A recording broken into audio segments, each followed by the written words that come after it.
Olá, que satisfação estar aqui hoje nessa honrosa companhia. Nós estamos aqui pela mídia online. Quero saudar todos os internautas que acompanham essa página atuante das notícias de tudo que é novo, de tudo que é bom aqui em Paracuru. E é por isso que estamos aqui hoje realizando o nosso primeiro podcast do Instituto Feminista Casa Lilás e com a companhia da nossa honrosa presidente, que está aqui hoje abrilhantando e fazendo valer esse dia que vai ser marcante para nós, né, Lourdes?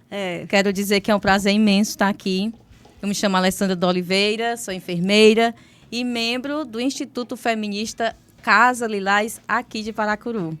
É isso mesmo, né? Então, assim, para nós do Instituto é uma honra muito grande poder estar aqui falando nesse importante meio de comunicação da cidade, né? E que a gente sabe que é ouvido para além da cidade de Paracuru. E hoje nós estamos aqui para gravar um podcast, para falar sobre um podcast, né? Através do podcast, né? Sobre um tema muito importante, que é o Festival Mandela Day, né? Então, conforme a gente pode ver aqui na imagem, né?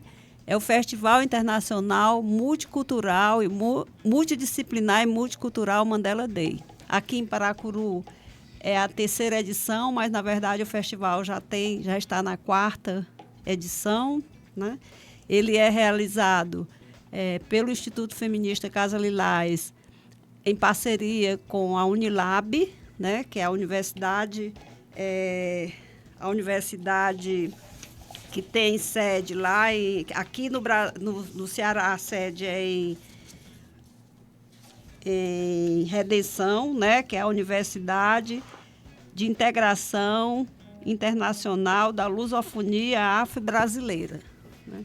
E a gente tem a parceria com vários outros colaboradores, né? A Associação de Dança e Arte e Ação, o Centro Cultural Companhia de Dança, o Maracatu Solar, o IFCE Paracuru, NEABI Paracuru, a Rádio Marazu FM, a mídia online, né, que está aqui organizando esse podcast.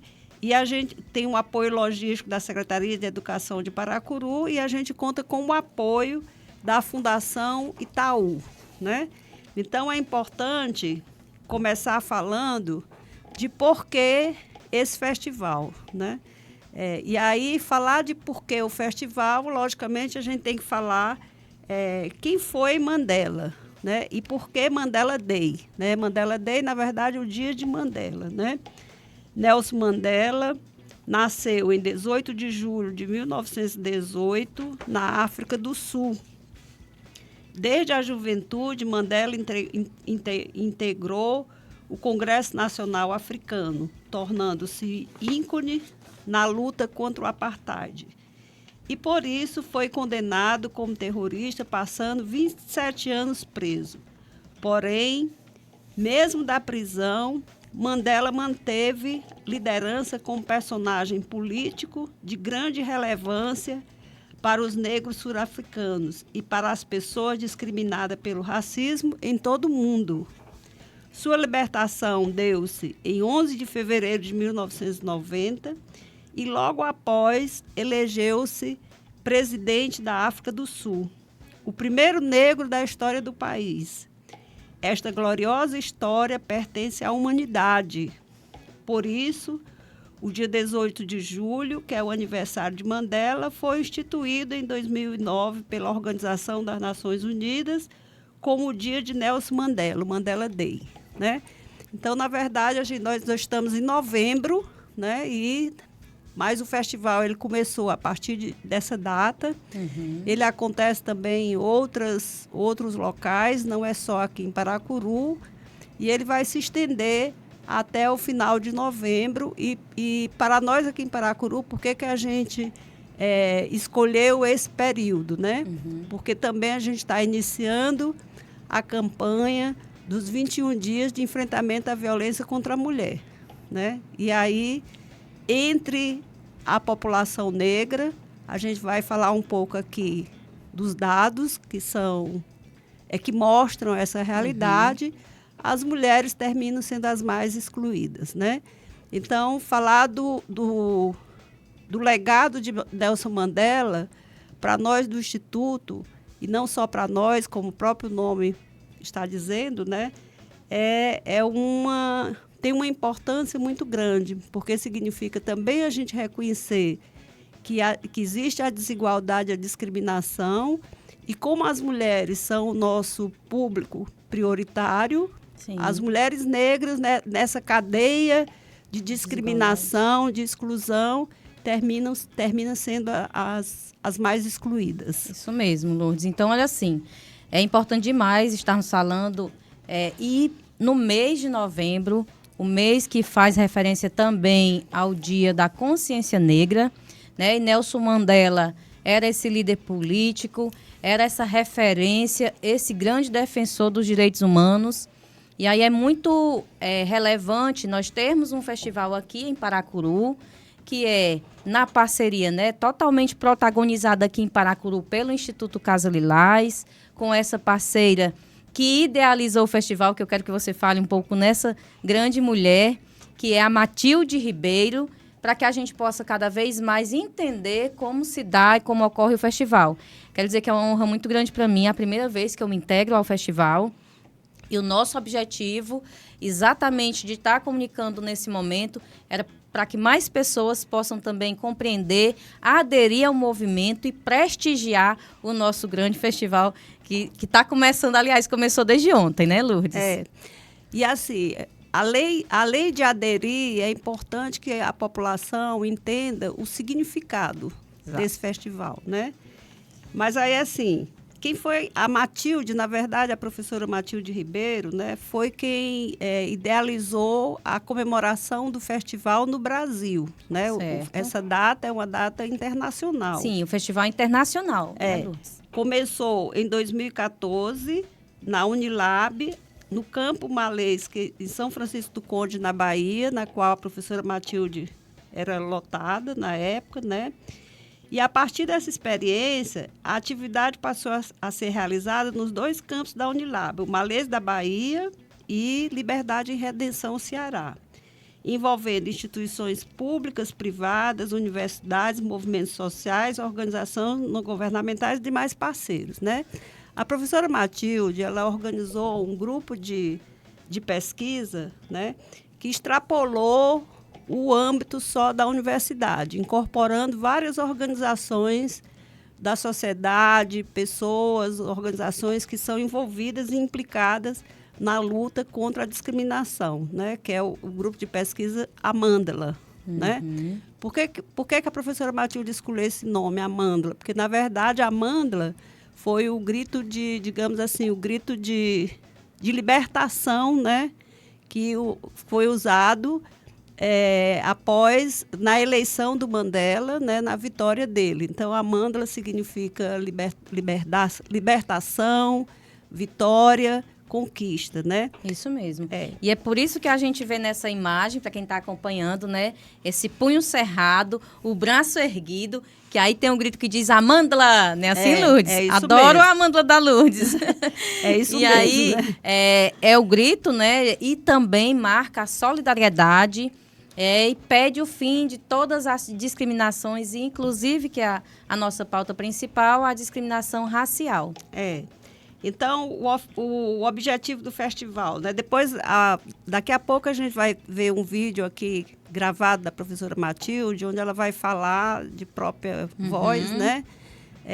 O que é o festival, como é que ele está sendo pensado, né? E dar o seu depoimento. E os internautas também poder ter o prazer de conhecê-la, né?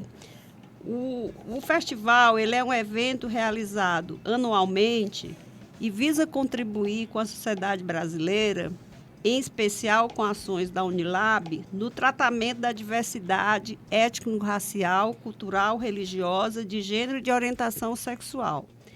Ressalta-se que o festival também é referência nas ações afirmativas e nas leis 10.639/03 e a lei 11.645/08, que focam o ensino da cultura e história negra e indígena como importantes instrumentos para a promoção da igualdade racial do Brasil. Inclusive, hoje, né, como atividade do festival, a gente está, nesse momento, tendo uma atividade na escola lá do Poço Doce, né? E amanhã será a mesma atividade na escola do Guajiru. Foram escolhidas essas duas comunidades, né, inicialmente, para se fazer essa ação através dessa nova versão do festival que a gente está chamando Mandelinha, né, que é o Mandela voltado para crianças e adolescentes. E é muito incrível porque nós sabemos que as crianças, os adolescentes são o futuro do nosso país.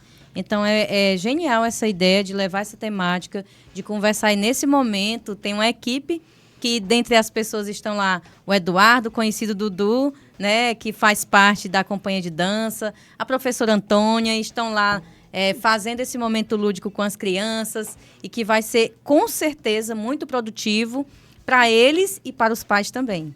Né? Então, falando um pouco dessa adesão do Mandelinha, Lourdes, do meu ponto de vista, foi um ganho. Acrescentou e muito para essa temática que a gente precisa chamar a atenção desde as nossas crianças. É importantíssimo, né? Porque a gente sabe que o adulto de hoje foi criança ontem, né?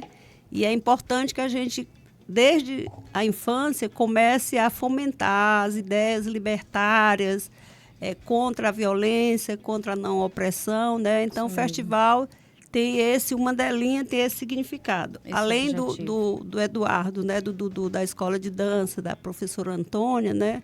Estão participando hoje também uma outra companheira nossa, que é a Vanderlina, né? Que é conhecida como Vandinha. E tem uma equipe que veio de São Paulo, que está também acompanhando o festival, né?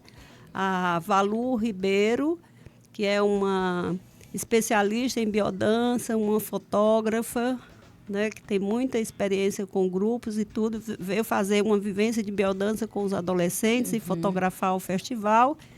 E a Malu Ribeiro, que é uma artista, né, da área de produção de roupas afros, né? Então, ela está organizando um desfile de moda com as crianças para mostrar a beleza da cultura afro, né? A beleza do negro, que passa pelo vestimento, pela forma de como ele se conduz, o cabelo. A gente sabe que uma das coisas assim que é muito propagada, né? E discriminada. É a desvalorização e a discriminação de tudo que tem a ver com a cultura, com a tradição afro, né? No caso, afro-brasileira aqui. E aí, esse ateliê da nossa companheira Malu Ribeiro, né? Ela tenta resgatar a beleza da cultura afro por meio das vestimentas. É uma verdadeira exposição que nós vamos ter acesso, que as crianças estão tendo acesso, e a gente sabe que o preconceito vivenciado com as crianças é uma realidade atuante, infelizmente, no nosso país, em todo o mundo. Então, não teve lugar melhor para se fazer diferente. Acredito que cada festival tem algo novo, algo a acrescentar. E esse foi um acréscimo muito acertado. A gente incluiu essas duas escolas como piloto, né? E a expectativa é que o festival no ano que vem a gente possa fazer em todas as escolas, né? Sim. Além do público dessas duas escolas, tem também as crianças e adolescentes da escola de dança, né? Que também estão envolvidas no festival. Que logo mais a gente vai falar e convidar todos que estão acompanhando para prestigiar esse grande momento. É isso. Então, assim, só resumindo, né, o Mandela Day 2024, né, que é o Festival Internacional Multidisciplinar e Multicultural, está sendo realizado pela Unilab, que é a Universidade da Integração Internacional da Lusofonia Afro-Brasileira, Ceará, por meio do grupo de pesquisa Amandala em parceria com o Instituto Feminista Casa Lilás e o Centro Cultural Companhia de Dança. Contará também com a participação do Maracatu Solar e com o apoio da Fundação Itaú, né? O Maracatu Solar também é o segundo ano que o Maracatu vem fazer parte também do festival. Ele faz um cortejo. Desse ano, o cortejo do Maracatu Solar vai ser no sábado, dia 9, né? Eles vão estar aqui com 50 integrantes, né? E por que a gente traz o maracatu? Porque o maracatu é uma das principais expressões artísticas populares da cultura negra, né? Então, é um espetáculo muito bonito, né? O maracatu, as fantasias são lindas, né? O maracatu é organizado pelo cantor Pingo de Fortaleza e ele estará aqui com toda a sua equipe no sábado, né? Do dia 9, a partir das 16 horas, saindo da Praça da Matriz, fazendo o tradicional cortejo, né? A gente vai pelas ruas da cidade e aí a gente vai cantando e dançando. Tô ansiosa. Eu queria uma roupa bem linda, Lourdes, eu estou pensando. Cantando e dançando e celebrando o legado de Mandela. Sim. Exatamente. Né? Então, assim, antes da gente colocar os dados, seria bom nós conhecermos um pouco mais da professora Matilde, que idealizou esse momento, que fez esse projeto e que se faz presente o legado de Mandela através desse festival que é belíssimo. É isso. Então, vamos ouvir aqui o vídeo, vamos ver aqui o vídeo, ver e ouvir, né, a professora Matilde. Sou Matilde Ribeiro, fui ministra da Igualdade Racial no governo Lula e atualmente sou professora da Unilab, Universidade da Integração Internacional da Lusofonia Afro-Brasileira, que está situada no Nordeste brasileiro, na Bahia e no Ceará, na cidade de Redenção. O projeto Mandela Day, festival internacional multidisciplinar e multicultural, nasceu a partir do trabalho desta universidade, com os estudantes e os docentes.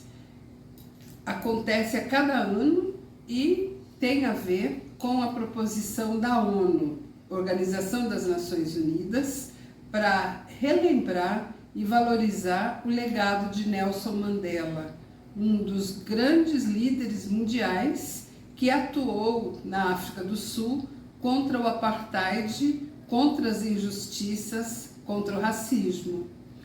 Justamente por este relembrar do legado de Mandela, é que esse festival faz todo sentido de acontecer numa parceria entre universidades e organizações da sociedade civil. Em Paracuru, o Instituto Feminista Casa Lilás tem sido parceiro dessa iniciativa já na sua 3ª edição. Este ano, em 2024, o tema trabalhado é Cooperação Internacional, Ancestralidade, Educação, Cultura e Solidariedade. O Instituto Casa Lilás faz uma verdadeira ação multicultural aí em Paracuru em todos os anos, juntando cultura, educação, saúde e organização social. O formato das atividades acontecidas aí envolve estudantes, envolve a sociedade organizada e moradores e moradoras que são convidados pela Casa Lilás para pararem um tempo para refletir sobre as desigualdades sociais no Brasil e também as locais e a perspectiva de construção de uma sociedade justa, igualitária, sem racismo, sem machismo. É o sonho, mas esse sonho depende de nós colocarmos o debate na pauta, buscando com isso renovar as nossas energias para a mudança de posturas, para ter uma vida mais inclusiva. Nas unidades de saúde são feitas oficinas lidando com a e direito à saúde de maneira geral. Nas escolas são feitos debates tendo por base a Lei 10.639, que obriga o ensino da história e cultura afro-brasileira e africana nos níveis de ensino pelo Brasil afora. Na área da cultura, além de debater a própria cultura, há também uma intervenção na cidade. A Casa Lilás, em parceria com o Centro Cultural e Casa de Dança de Paracuru, realiza uma jornada com maracatu, a partir do apoio também com o trabalho do Maracatu Solar, coordenada pelo Pingo de Fortaleza. A cidade é ocupada com um cortejo de maracatu, e o maracatu é uma das principais expressões culturais populares do Nordeste e do Brasil. Então, por vários caminhos, a Casa Lilás tem feito valer a luta por democracia e por justiça. E este ano, uma grande novidade é o desenvolvimento da ação nas escolas com as crianças, através do Mandelinha, que é um conjunto de atividades envolvendo reflexões, brincadeiras, dança, desfile de modas. As crianças são convidadas a vivenciar a possibilidade da diversidade e também a refletir sobre as coisas que acontecem no cotidiano. O racismo é muito impregnado dentro da sala de aula e no convívio escolar, desde a infância até a vida adulta. Então, agregar esse conjunto de atividades é extremamente importante.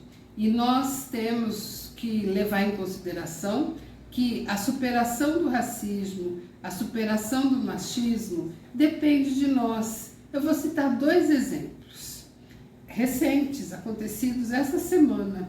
O jogador Vini Júnior foi impedido de receber o título de melhor jogador do mundo, justamente porque a ala conservadora da sociedade, nos seus diversos países, não tolera que uma pessoa se insurja contra o racismo, que uma pessoa lute pelos direitos de negros, de indígenas, de pobres, de maneira geral na sociedade.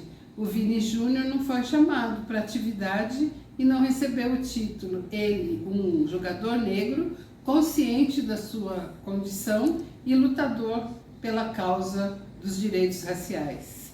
Um outro exemplo aconteceu de ontem para hoje. Nós estamos no final da última semana de outubro e ocorreu no Rio de Janeiro a condenação dos 2 homens que assassinaram Marielle, uma vereadora que foi brutalmente assassinada no Rio de Janeiro há 6 anos, porque defendia os pobres, os favelados, os negros, as negras, a comunidade. Então nós acompanhamos aí essa participação especial da Matilde Ribeiro, nossa professora idealizadora desse festival.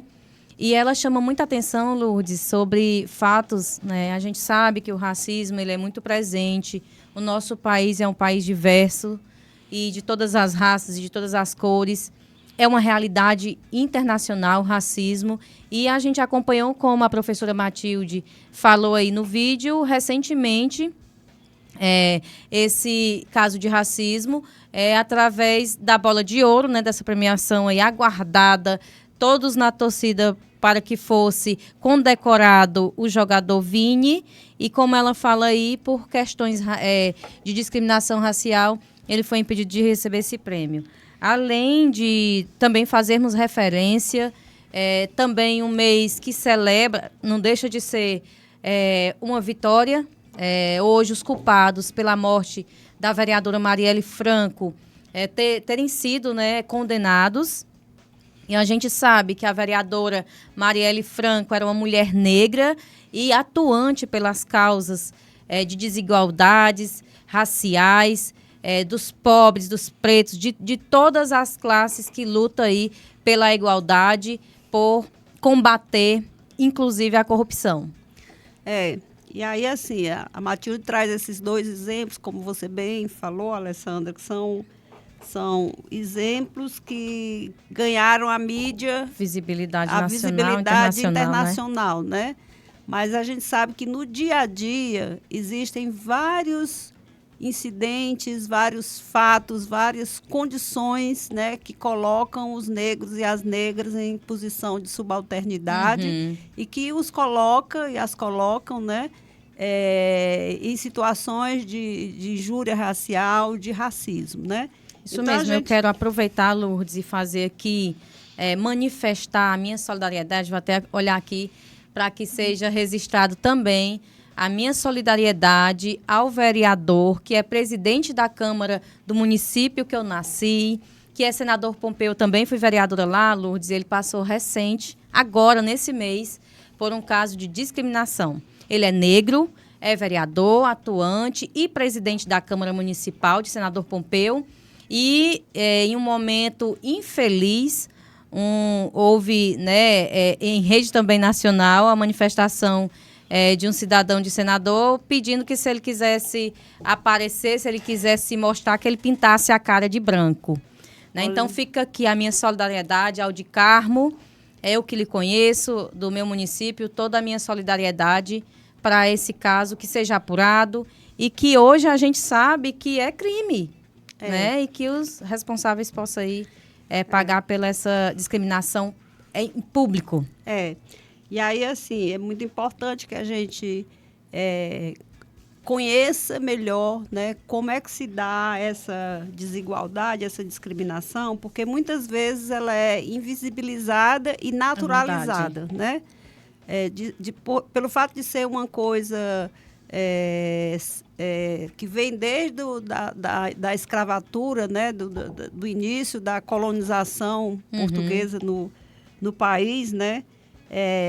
Inclusive, assim, o país hoje ele tem um legado, tem uma obrigação, né, de implementar ações afirmativas, que é uma forma também de reparar essas violências, esses crimes, esses crimes são verdadeiros crimes que aconteceram desde da escravidão, né? Então, até hoje nós vivemos aí uma herança desse período, né? Então, assim, a gente vai trazer aqui alguns dados, né, para que a gente vá contribuindo, né, para visibilizar como é que se dá essa desigualdade. Então, só um minutinho, Lourdes, antes de você trazer os dados que são de grande relevância, eu quero só reforçar por que nós estamos aqui, por que o Festival Mandela Day é realizado, né? Então, porque os negros e negras no Brasil são os que mais sofrem violência, né? E aí você vai entrar agora com esses dados que são dados de alto índice de comparação. A gente, para tornar mais visível, né, a importância desse festival, a gente procurou trazer um apanhado de alguns dados, né, de institutos, de pesquisas nacionais, né, reconhecidos, para visibilizar essa desigualdade, né? Então, essa pergunta que você faz, por que realizamos o festival? Então, a primeira questão é essa, porque 4 mulheres foram mortas por dia no Brasil no primeiro semestre de 2022. Foram 699 feminicídios só até a metade de um ano, um aumento de mais de 3% em relação ao mesmo período de 2021.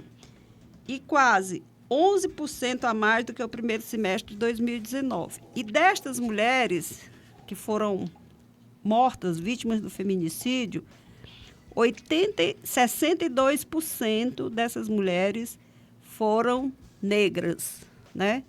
Então, aí, para a gente ver que a discriminação tem cor, tem raça, né? E os dados estão aí para mostrar isso.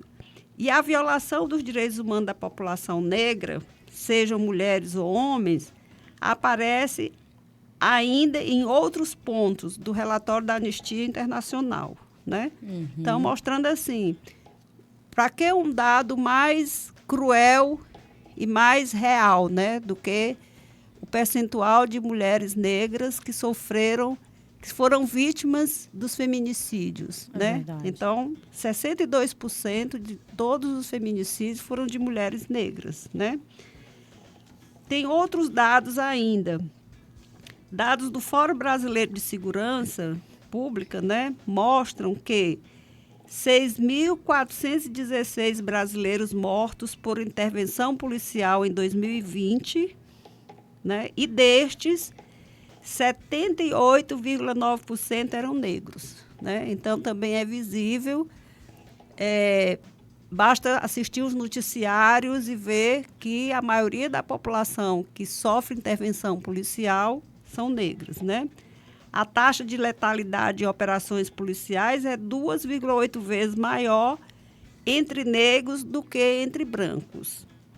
Pretos e pardos representam 4,2% vítimas a cada 100 mil habitantes. Já entre os brancos, esse número é de 1,5 a cada 100 mil habitantes. Pessoas negras são as principais vítimas dessa ação, pelo menos em 38 das 50 cidades com maior ocorrência de operações policiais no país, né? 76,2% das pessoas assassinadas em 2020 foram negras.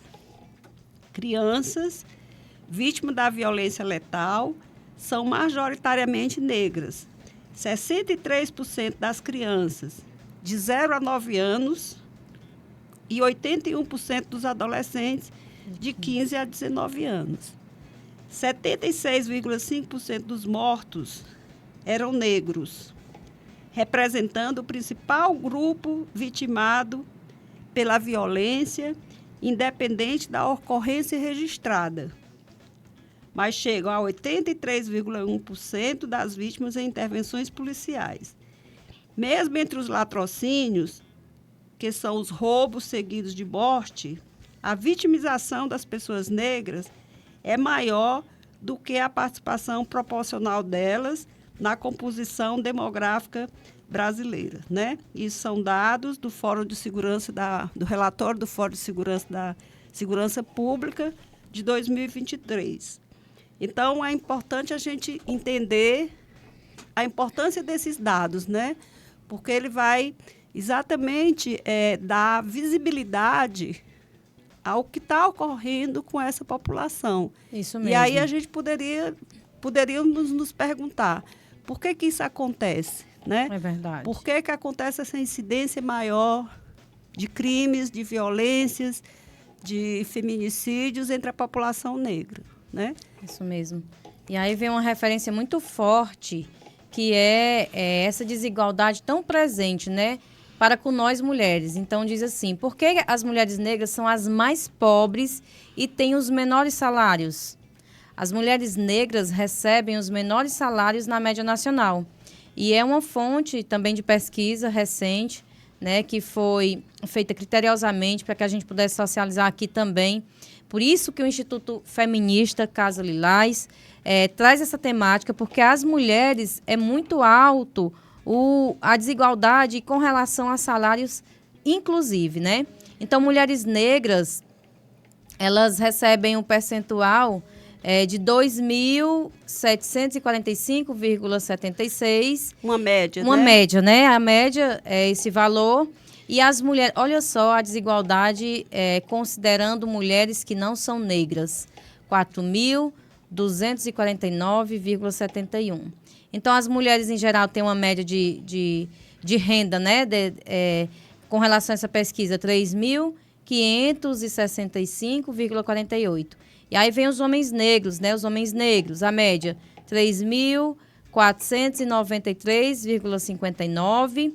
Homens não negros, grande diferença também, né? 5.464,29. E homens, no geral, 4.495,39. Então, olha só também a disparidade aí, inclusive na questão da renda no financeiro, né? O quanto impacta, né? Em todas as áreas, em todos os sentidos, né? E aí a gente tem que entender assim, que não dá que esses índices de violência está relacionado também está relacionado principalmente à condição sociodemográfica dessas pessoas, né? Então, terminam que as pessoas mais pobres no país, as pessoas mais excluídas são as pessoas negras, né? Isso mesmo. E é por isso que, quando a gente fala mulheres, crianças, estamos nessa luta e fazendo ainda referência ao que falou a professora Matilde, a luta é muito válida. Porque nos tempos de hoje, você concorda comigo, Lourdes, que nós já avançamos bastante, consideravelmente. A gente vai aqui para a parte da mídia, das novelas, dos filmes. Hoje a gente consegue ver, né? Hoje a realidade mudou nessa questão de que ocupava apenas o cargo de empregado, o negro, né? Hoje a gente vê o protagonismo do negros em novelas, em séries. E, inclusive, eu gosto sempre de compartilhar que, como a gente aderiu aí o Mandelinha, é a reação, porque eu assisti com as minhas filhas. Eu assisti a Pequena Sereia, que foi a nova versão da Disney, e a princesa Pequena Sereia, que era aquela ruivinha branquinha, agora ganhou o protagonismo de uma ruiva negra. Então, a reação das crianças negras assistindo a princesa nas telas de cinema foi, assim, fantástico. Então, mudou, né, Lourdes? Tem mudado e precisa ainda cada vez mais mudar. Assim, já existe uma visibilidade maior, né? Mas a realidade ainda é muito cruel, né? Ainda é muito impactante, né? Então, a pesquisa do IBGE mostra que em 2021, considerando-se a linha de pobreza monetária proposta pelo Banco Mundial, a proporção de pessoas pobres no país era 18,6% entre os brancos e praticamente entre os pretos. O dobro entre os pretos, 34,5%. E entre os pardos, 38,4%. Isso aí fonte do estudo da desigualdade social de cor e raça do IBGE de 2021. Então, mostrando assim, é notório, né, que existe um movimento, né, o fato até de essa temática do racismo ser mais visível pelas mídias e tudo, mas a realidade concreta da vida cotidiana ainda é de muita exclusão, né? É verdade. Outro dado importante também que esse relatório traz é a desocupação, que também é maior entre os negros. Em 2021, a taxa de desocupação também foi maior entre os pretos e pardos, enquanto que a população branca era de 11,3%, para a preta ficou em 16,5% e para a parda 16,2%, né? E aí se a gente entender também o que significa ser pardo nesse país, né? Ontem nós tivemos numa oficina, né, no CRAS 2 aqui de Paracuru, com um grupo de 25 mulheres que estavam lá, e a gente fez uma dinâmica que ela se identificasse quanto à raça cor. Né? João, se você puder passar, eu passei umas imagens, João, sobre as nossas atividades, se pudesse ser compartilhada, seria bacana, né, Lourdes? A gente colocou uma dinâmica onde a gente pedia que elas se localizassem em relação à raça e cor, né? Então, nós colocamos raça preta, indígena e branca, né? E pedimos que elas se colocassem. Num primeiro momento, a maior parte do grupo se colocou na raça branca, como se fizesse parte da raça branca. No decorrer da dinâmica, a gente foi conversando e foi pedindo que elas olhassem e tentassem ver. O primeiro foi da autoidentificação, né? Que elas olhassem para o grupo e tentassem ver se haveria a possibilidade de alguma mudança, de mexer naquela composição do grupo, né? E aí elas começaram a mexer e aí ocorreu o inverso. A maior parte que tinha se auto-identificado como brancas, né, passaram a ser identificadas como pardas e negras, né? E aí depois a gente perguntou se essa classificação parda, que é uma classificação que o IBGE utiliza, né, se estaria mais próximo da população negra ou da população branca, né? E aí elas chegaram à conclusão que seriam muito mais próximas da população negra. E aí, curioso que a gente perguntou também se elas conheciam algum antepassado, alguém da família, ou se tinha escutado alguma história de algum antepassado que fosse indígena, né? No início, a resposta foi não.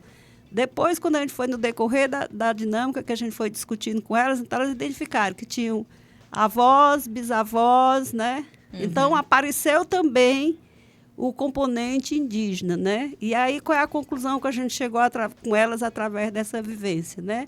Primeiro que não é fácil a autoidentificação quando existe todo um sistema de exclusão, de desvalorização e de discriminação contra a população negra, né? Quem é que quer, por escolha, ser colocado numa posição de exclusão e de discriminação? Segundo, que existe um desconhecimento, né, no município da história do município, né, e dos remanescentes das populações indígenas, das comunidades tradicionais também, né? Então, foi muito interessante essa reflexão, porque elas perceberam, né, que... Aí, depois, a gente foi ver com elas por onde é que passava esse receio ou essa dificuldade de autoidentificação com a população negra. E a gente foi vendo os vários exemplos, né? Exemplos que elas trouxeram da infância, né? Que eram excluídas, Sim. Né? Que os vários exemplos que elas trouxeram, desde os ditos populares, né? Até vivências pessoais, né? De experiências que elas tinham passado e que por isso era tão difícil elas se ver como uma pessoa negra na nossa realidade aqui. E aí a gente, né, na ocasião, acho que não deu para colocar, né, João? A gente também fez referência quais eram essas falas que eram muito comum, né? Inclusive em letras de músicas, a gente recordou, elas também recordaram, né? Cabelo como é que você falou, Lourdes? Negra do cabelo duro, qual é o pente que te penteia? Isso mesmo. E aí também aquela música que fazia Negra do cabelo duro, né? Então todas essas era muito comum, né? E é importante a gente falar que as leis, elas têm servido, de certa forma, não como... tem diminuído, mas ainda precisa falar e ainda tem muito chão para que eles possam ser preservados e tratados de forma como merecem, de forma igualitária, né, Lourdes? Então, o festival ele também tem essa finalidade, né? Resgatar a beleza negra, a beleza afro, né? Que é uma coisa que vai sendo construída no imaginário social, né? As pessoas, existe toda uma onda, agora está até diminuindo um pouco, talvez pela influência aí da mídia formal, né?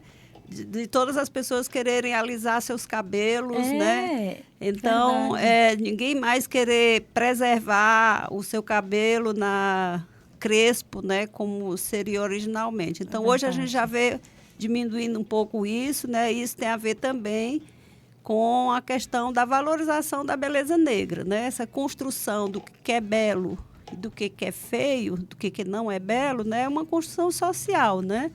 Que tem a ver com a discriminação, com a desigualdade, com o racismo, né? E com todas as formas de opressão e discriminação que existem na sociedade. Então, o festival tem também essa finalidade, né? Reflexiva.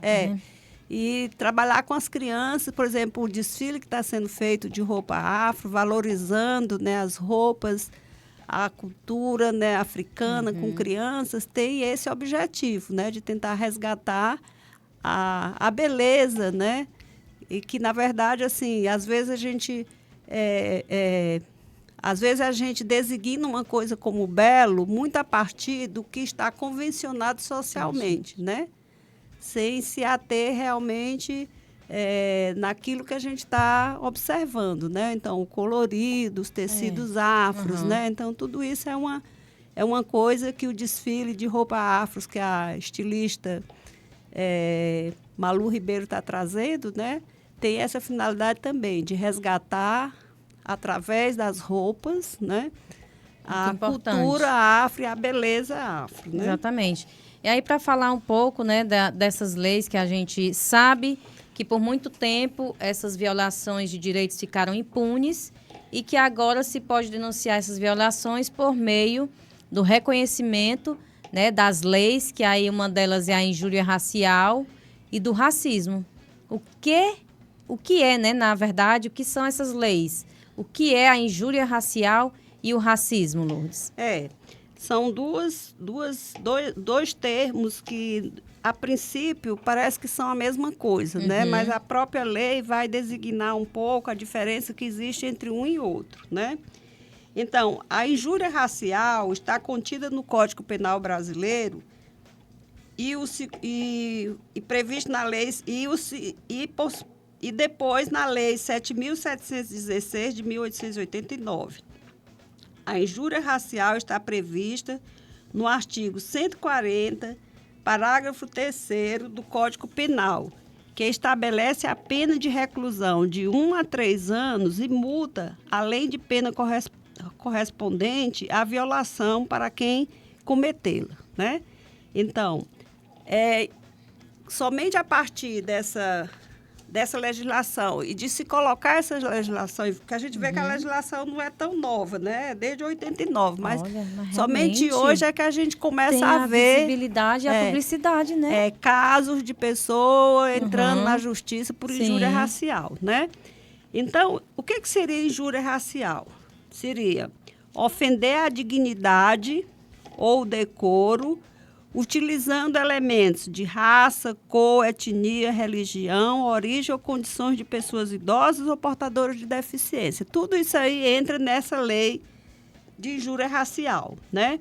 Em geral, o crime de injúria está associado ao uso de palavras depreciativas referente à raça ou cor, com a intenção de ofender a honra da vítima, né? Então, o que é a injúria racial? Reforçando, o que é o crime de injúria racial? O uso de palavras depreciativas referente à raça ou cor, com a intenção de ofender a honra da vítima, né?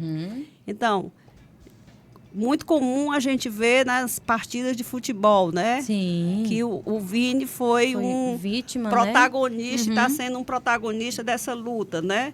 Quando se chamou, jogou banana para ele, fazendo referência como se ele fosse macaco, né?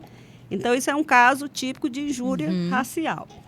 O crime de racismo, né? Então, são dois tipos de crime, o crime de injúria e o crime de racismo. O crime de racismo, ele é, a primeira coisa que é importante a gente entender, ele é inafiançável e imprescritível, conforme determina o artigo 5º da Constituição Federal. O crime de racismo, previsto na Lei 7.716 de 1889, implica em conduta discriminatória dirigida a determinado grupo ou coletividade e, geralmente, refere-se a crimes mais amplos, né? Então, o racismo é um crime mais amplo. Quando você, por exemplo, ofende os negros, as negras, a raça, né? O artigo 20 da Lei 7.016 de 1879 prevê pena de reclusão de 1 a 3 anos e multa para o crime de racismo, que é imprescritível e inafiançável. Significa que a pessoa não pode pagar a fiança para se livrar do crime de racismo. E se tiver cometido um crime de racismo, desde que seja há muito tempo atrás, ele pode ser enquadrado ainda no crime de racismo, né? Então, a lei enquadra uma série de situações como crime de racismo. Por exemplo, recusar ou impedir o acesso a estabelecimento comercial, impedir acesso a entradas sociais em edifícios públicos ou residenciais, e elevadores e a escadas de acesso. Negar ou obstar emprego em empresa privada, entre outros, né? Exatamente. Então, isso aí, as mulheres, quando a gente trabalha esse tema no grupo de mulheres, elas trazem muito exemplo demais como é que elas chamam? Que vão fazer uma entrevista do emprego e as pessoas dizem da boa aparência, né? Durante muito tempo, ser negra, ter os cabelos crespos, significava não ter uma boa aparência, né? Uhum. Então, a empresa alegar que aquela pessoa, pelo fato de ser negra, não dizia tinha boa. explicitamente, Eu mas sei. implicitamente estava dizendo que era isso, que ela não tinha uma boa aparência. Então, isso é o exemplo de um crime de racismo, né? E aí, se vocês estiverem mais interessados em aprofundar melhor essas diferenças entre racismo e injúria, né? Tem o portal do Conselho Nacional de Justiça, que traz mais detalhadamente essas diferenças que existem esses dois crimes. Exatamente. Então, assim, importante anotar também aí os contatos, né, os telefones que a gente pode estar denunciando. E a gente pede, nesse momento, atenção, porque é sempre bom lembrar. O 180 para denúncias de violência, o 190, número da polícia, o 158 para denúncias trabalhistas. E nessas atividades que a gente começou ontem desenvolvendo, o relato é grande também, né, Lourdes? Inclusive, a mãezinha lá estava falando que quando ela passeava com a filha dela, sempre perguntavam, porque ela tem uma filha, ela é morena, né? Se considera morena. Teve também essa questão de muitas morena clara, morena escura. E ela disse que a filha é branca e as pessoas perguntavam se ela era a babá.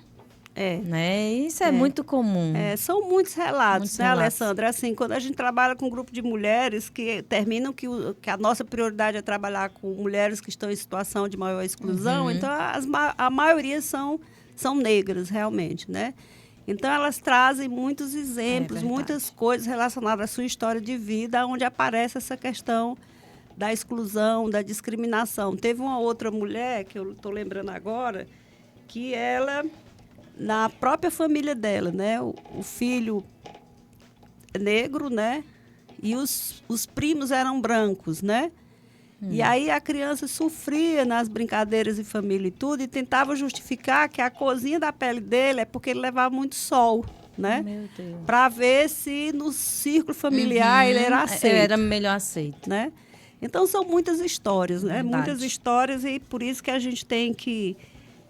a cada ano, e não só uma vez, né, mas durante todo o ano, né, tratar dessas temáticas, né, é importante que a população entenda que existem leis que protegem contra esses crimes, né, a denúncia também é importante. Inclusive pode ser feita denúncia anônima, não é obrigada a se identificar, né, e por fim a gente vai aqui só divulgar as atividades do festival aqui em Paracuru, né? Que já está aí bombando, né? Já começamos, né? Nós aqui, os colaboradores lá no Poço Doce. Enquanto a gente está aqui, tem uma equipe lá no Poço Doce, mais tarde vai ter uma equipe lá na escola de dança. E a gente vai para outra emissora de rádio, né, Lourdes? Daqui a pouco, saindo daqui, a gente vai na Rádio Marazul dar uma entrevista.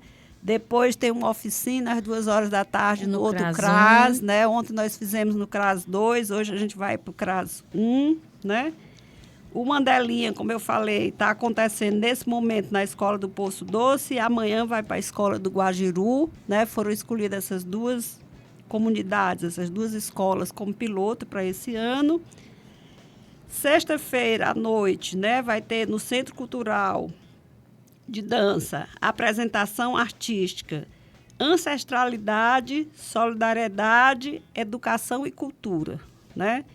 Então, a partir das 19h, no Centro Cultural Escola de Dança, como todo ano, o espetáculo, o nosso querido Flávio, né? Dá show, né? Ele prepara um espetáculo específico sobre essa temática, né? Então, não percam, vão todos participar na escola de dança, que vale a pena, é um espetáculo muito lindo, né?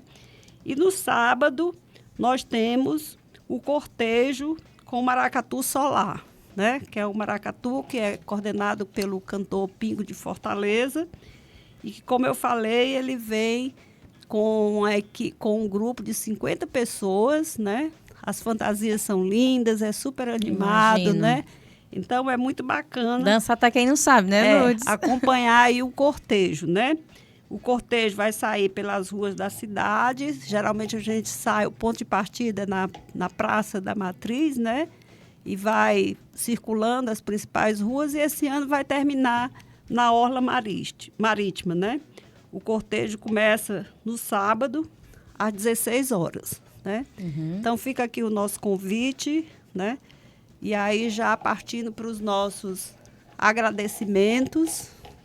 Sim, Lourdes, só quero agradecer, né? Já começar aqui agradecendo a receptividade dos que nos acolheram ontem nas 2 atividades propostas pelo festival. E aí eu quero agradecer o pessoal, né? Todos os profissionais do Serviço de Atendimento Educacional Especializado AEE, né? Foi ótimo lá.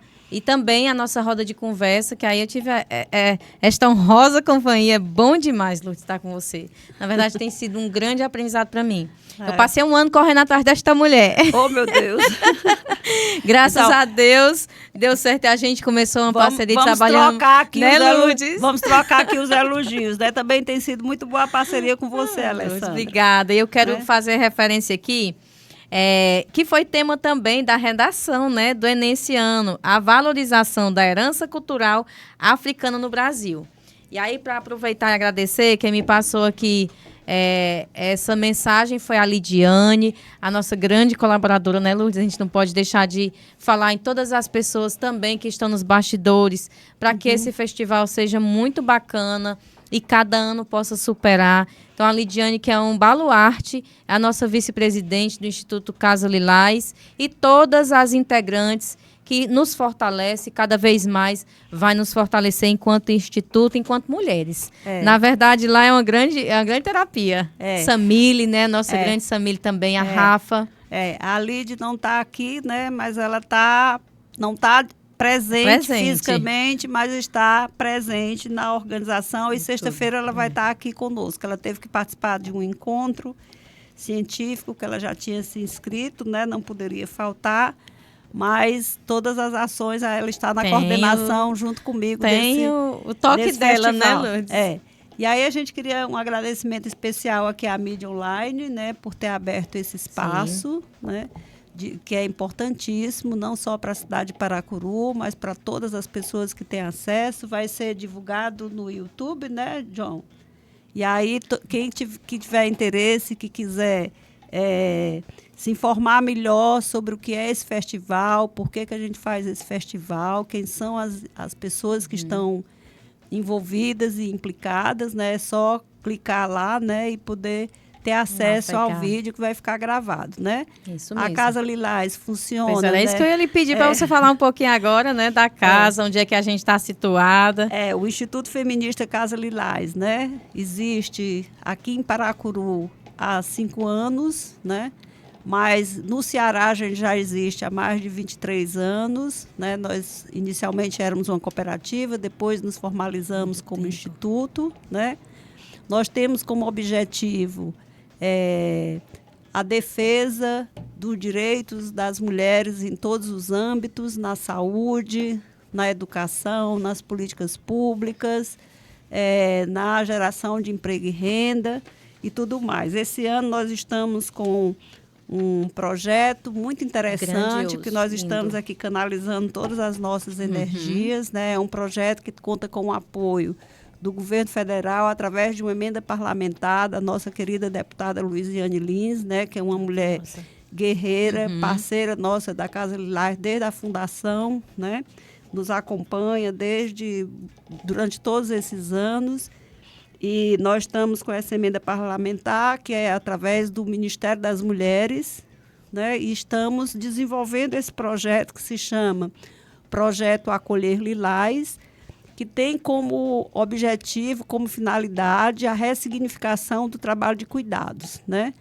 E aí, projeto. Por que a gente está trabalhando esse tema, né? Porque uma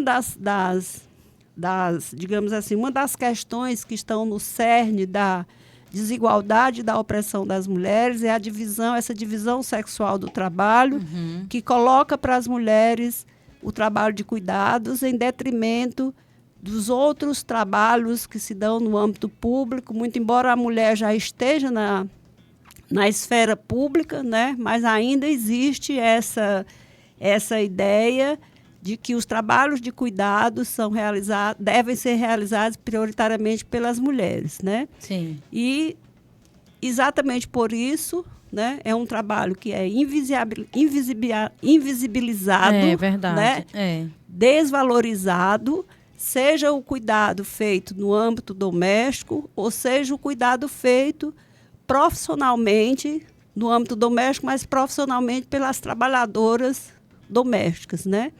E por isso a gente elaborou esse projeto, né? O carro-chefe desse projeto é um curso, uma formação, né? Que na verdade são 2 cursos e 3 turmas, né? Nós estamos na primeira turma, tem sido uma experiência incrível, muito gente, interessante, muito né? Nesse curso a gente tem trabalhado, a ideia é trabalhar temas relacionados ao fortalecimento da autonomia pessoal e coletiva dessas mulheres, de modo que elas possam resgatar a importância do ser mulher, né? A sua importância na realização desse trabalho de cuidados, que são trabalhos que são importantes não apenas para as mulheres e para as famílias, mas para toda a humanidade. Verdade. Porque o que está na base de sustentação da humanidade são esses trabalhos. Nenhuma pessoa poderia viver sem alimento, sem roupa, as crianças não poderiam ficar sem ser cuidadas, os idosos, né? E tudo isso é feito majoritariamente pelas mulheres, né? Isso mesmo. E o projeto tem essa finalidade, ressignificar esse trabalho de cuidados, né? Valorizando e também propondo alternativas para essas mulheres que quiserem, né, se organizar para ofertar esse trabalho de cuidados de uma forma mais justa, com a garantia dos seus direitos, né? E de uma forma mais profissional, né? Exatamente. A Alessandra também está participando aqui com a gente na turma, né? Que está fazendo essa formação. Nós trabalhamos temas relacionados às questões de gênero, à saúde, à sexualidade, noções de saúde, primeiros socorros, cuidados com pessoas em situações especiais, né? E a questão da segurança do trabalho. Das leis, né? E finalizamos com uma oficina de autocuidado, que a gente está aqui com uma surpresa para as mulheres, que eu não vou dizer que é para não... Eita, ela não disse nem para mim ainda. Eu não vou dizer que é para não tirar a surpresa, né? Que vai ser uma coisa bem bacana, né? E o que a gente tem visto assim, fidelizou o público, né, Lourdes? A proposta do curso realmente fidelizou as mulheres que se propuseram a aprender, a se capacitarem. E o que é mais lindo de ver, tem um relato que uma levou mais 2, levou a irmã e levou a amiga. E ontem a gente socializando, porque a gente ainda tem vaga até sábado, né, Lourdes? Até sábado a gente ainda está recepcionando, turma, né? Para a primeira turma. Ainda estamos recepcionando mulheres que queiram se capacitar aí nessas diversas áreas, para que elas possam compreender a importância do trabalho que elas já exercem, inclusive, no dia a dia, né? E aí, já ontem mesmo, a gente terminou a oficina e tinha lá 2 mulheres, uma delas sendo conduzida e a outra se inscrevendo no curso, que tenha sido muito importante para nós também, que estamos ministrando. Na verdade, quando a gente entrega, a gente recebe também numa carga dobrada muitas vezes. Tem sido muito bacana. E eu agradeço demais. A gente trabalha com uma metodologia, né, que se ancora nos princípios do nosso grande... professor e filósofo, né, o Paulo Freire, né, o grande educador brasileiro Paulo Freire, incorporando os princípios da andragogia, que é a pedagogia com adultos, né, e uma pedagogia feminista que nós fomos elaborando ao longo dos anos, aonde a gente integra as dimensões do subjetivo ao cognitivo. Então, cada aula a gente faz vivências, onde as mulheres podem se autoconhecer. Então, tem sido uma experiência bem legal. Eu acredito que a gente já vai ficar com a turma inscrita para a segunda rodada, né? Acredito que sim. Então, estamos aqui encerrando o nosso podcast, né, com essa publicidade aí do Instituto, né? Eu vou deixar para você fechar, Lourdes, tá? Mas eu quero finalizar aqui minha participação agradecendo, né, a todas as mulheres que possam estar nos prestigiando nesse momento, e também os homens. Agradecer aqui a parceria da Mídia Online e na presença do João, que nos conduziu nessa manhã maravilhosa que passa tão rápido, né? Então, quero finalizar com essa frase de Nelson Mandela e mandar um beijo bem carinhoso e especial às minhas mulheres, as mulheres da minha vida, são as minhas 2 filhas, Lourdes, a Aninha e a Mariana, e também mandar um beijo a todas as mulheres do nosso Paracuru, do nosso Ceará e do nosso Brasil, em nome das minhas irmãs e da minha mãe, porque lá em casa somos 5 mulheres. Eita. Né? A mais novinha faleceu, mas minha mãe teve 5 mulheres. Então, mulherada quem domina lá em casa também. Bacana. Pronto. Beijo, Lourdes. Obrigada, gratidão, viu? Obrigada a você, Alessandra, por estar comigo aqui. Tem sido uma experiência bem bacana ter você aqui no nosso corpo, né?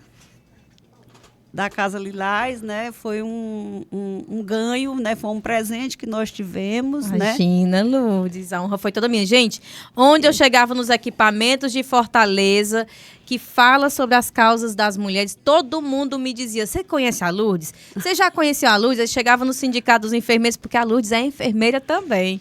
Você já conheceu a Lourdes? Ela não me quer, não.